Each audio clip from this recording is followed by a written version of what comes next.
গালিগালাজ সব শেষ করার পরে আমি সংসদে বারবার বলি, শেষে এসে বলে যে আসেন আমরা ঐক্যবদ্ধ হয়ে জাতি গঠন করি। বড় মাত্রার করাপশন করার জন্য যদি এই কোম্পানি খোলা হয়ে থাকে, উদ্যোগ নেওয়া হয় থাকে, তাহলে আমরা তাদেরকে দুঃসংবাদ দিচ্ছি, আমরা বসে বসে চুপ করে আঙ্গুল চুষব না।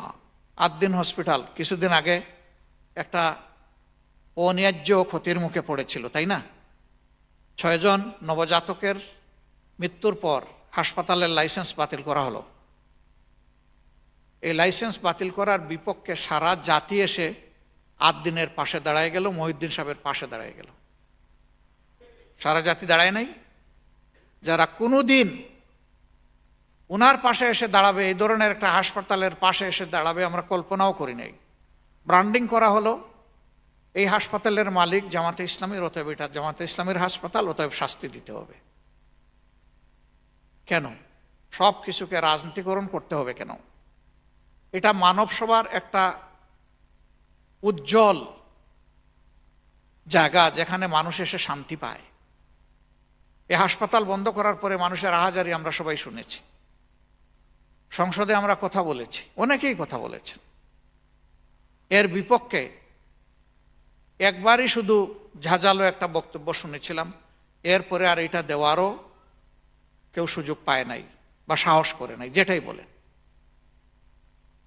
সম্মানিত ভাইয়েরা, এইভাবে সবগুলা সেক্টরকে এখন পলিটিসাইজ এবং পলিটিক্যাল লেন্স থেকে দেখা হয়, এটা বন্ধ করতে হবে। এটা না বন্ধ করে গালিগালাজ সব শেষ করার পরে আমি সংসদে বারবার বলি, শেষে এসে বলে যে আসেন আমরা ঐক্যবদ্ধ হয়ে জাতি গঠন করি। এই ভণ্ডামি বাদ দিতে হবে। জাতিকে ঐক্যবদ্ধ করতে হলে জাতির প্রত্যেকটা নাগরিককে সম্মান করতে হবে, তার ন্যায্য পাওনা তাকে দিতে হবে, জাস্টিস অবশ্যই এস্টাবলিশ করতে হবে, ডিসপ্যারিটি অবশ্যই দূর করতে হবে। আর যারা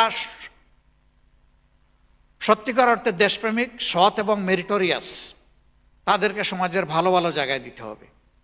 তা না দিয়ে যদি অন্যদেরকে দেওয়া হয়, তাহলে মনে রাখবেন যে যারা এই কাজ করছে তারা একটা অসৎ উদ্দেশ্যে করছে।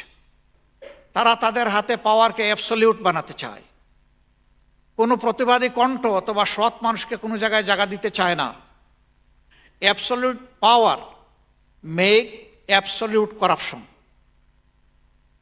এই বড় মাত্রার করাপশন করার জন্য যদি এই কোম্পানি খোলা হয়ে থাকে, উদ্যোগ নেওয়া হয় থাকে, তাহলে আমরা তাদেরকে দুঃসংবাদ দিচ্ছি, আমরা বসে বসে চুপ করে আঙ্গুল চুষব না। ইনশাআল্লাহ তাআলা আজিম আমাদের প্রতিবাদ সংসদে এবং সংসদের বাইরে শুরু হয়েছে। জাতির সাথে বৈষম্য যত বেশি করা হবে, লুটপাট যতটুকু করা হবে, অন্যায় অপরাধ করা হবে, আমাদের এই আন্দোলন তত বেশি সামনের দিকে আরও মোমেন্টাম নিয়ে এগিয়ে যাবে ইনশাআল্লাহ, এবং শেষ পর্যন্ত সত্যের বিজয় হবে আল্লাহ চাইলে।